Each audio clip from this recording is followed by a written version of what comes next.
আসসালামু আলাইকুম। কেমন আছেন সবাই? আশা করি আলহামদুলিল্লাহ সবাই ভালো আছেন। আজ ঈদের রাত। বাংলাদেশ থাকলে এই সময়টা কত রঙিন আর জীবন্ত হতো। বন্ধুদের সাথে সারা রাত আড্ডা, কেনাকাটা করা, হাটে গিয়ে কুরবানির গরু দেখার উত্তেজনা, সব কিছু এক অন্যরকম অনুভূতি থাকতো। বাড়ির আশেপাশে ঈদের রাতে অনেক গান বাজনা, সকালে আতর সাবানের গন্ধে চারপাশ ভরে যেত। আর এখন আমি আছি জাপানে প্রবাসে। এইমাত্র জব থেকে আসলাম কাজ শেষ করে।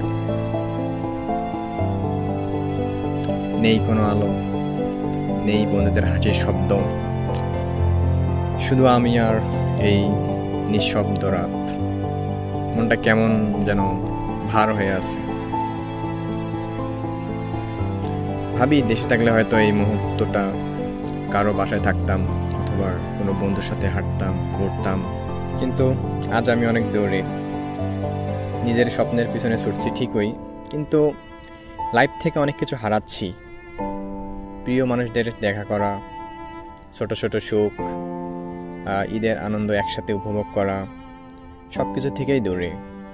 আর এই একাকিত্ব বোধ হয় প্রবাসীরাই একমাত্র বুঝে যে এটা একাকিত্ব কতটা ভয়ঙ্কর। এটা অনেক বড় একটা ত্যাগ। তবুও মনকে বোঝাই আমরা এই চেষ্টা, এই কষ্ট একদিন ফল দিবে। আর ততদিন এমন রাতগুলো শুধু মনে গেঁথে থাকবে, এই আর কি। প্রিয় ঈদ, তোমাকে অনেক মিস করতেছি। আর কি বলবো, তো যারা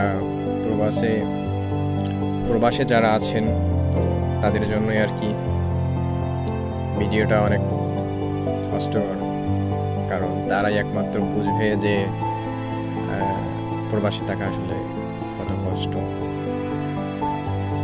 এই বছরে 2টা ঈদ আসলেই বোঝা যায় কতটা আমরা একাকিত্ব প্রবাসী। তো যারা দেশে আছেন আর প্রবাসে আছেন, সবাইকে জানাই ঈদ মোবারক, ঈদের শুভেচ্ছা। সবার ঈদ অনেক সুন্দর হোক, ভালো হোক। খোদা হাফেজ।